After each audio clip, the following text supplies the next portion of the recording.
Right. Okay. Oh, wonderful, thank you. Very serious.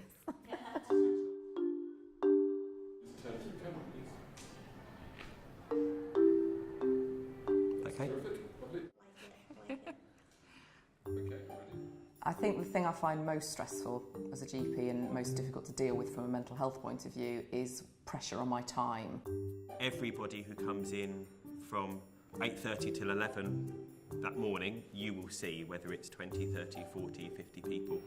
The working environment is quite highly paced and can get quite hectic and a bit overwhelming at times. My job is now 24/7. When you're running a practice, you're looking after everybody. You're looking after the patients, you're looking after the GPs, you're looking after the staff, absolutely everybody. When I'm sat in front of a patient, I want to be focused on them, I want to listen to them, I want to help them, but I'm conscious that I've got 80 scans and 100 blood results and complaint letters to respond to and boxes to tick. I started to feel very overwhelmed at work. I think it was kicked off initially by just so many changes, so many regulations that we had to meet. Where I get stressed is if we haven't got enough patient slots. So we've got far more patients that are wanting to come in.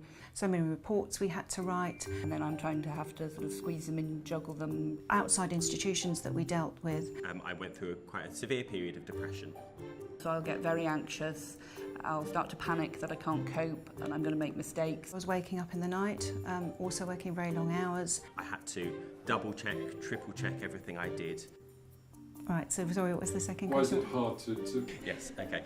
It affected my concentration.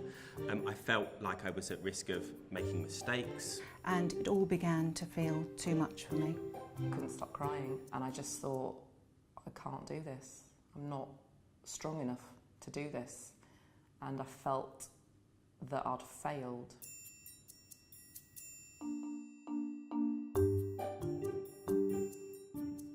It's strange working in healthcare because we deal with patients with work stress, mental health problems, burnout all the time, but we're still rubbish at talking about it and we're still rubbish at saying, actually, I've gone beyond stress and now my health is suffering. I think it's easier to say something like, I'm burnt out. I don't think I thought I wasn't coping, actually. I think I thought I was busy. I'm here 14 hours a day, I'm physically exhausted. It feels better to them than actually saying, actually, this is affecting my mental health. There is also that fear that if you talk about mental health problems, that that's somehow going to get into your health record and your professional record as well. You don't want to appear weak or that you might not be able to cope. You sort of want to give that air of I'm in charge and I know what I'm doing. The first thing I was encouraged to do was to talk to my GP, and that should always be, for any of us, the first step. I'd been chatting to a patient and after they'd gone, my colleague was sort of interested in how I knew so much about what I was talking about, and we just sort of had a chat about what I deal with and my mental health, and it just seemed it was a really nice, gentle conversation that just seemed perfectly normal to have at that moment in time.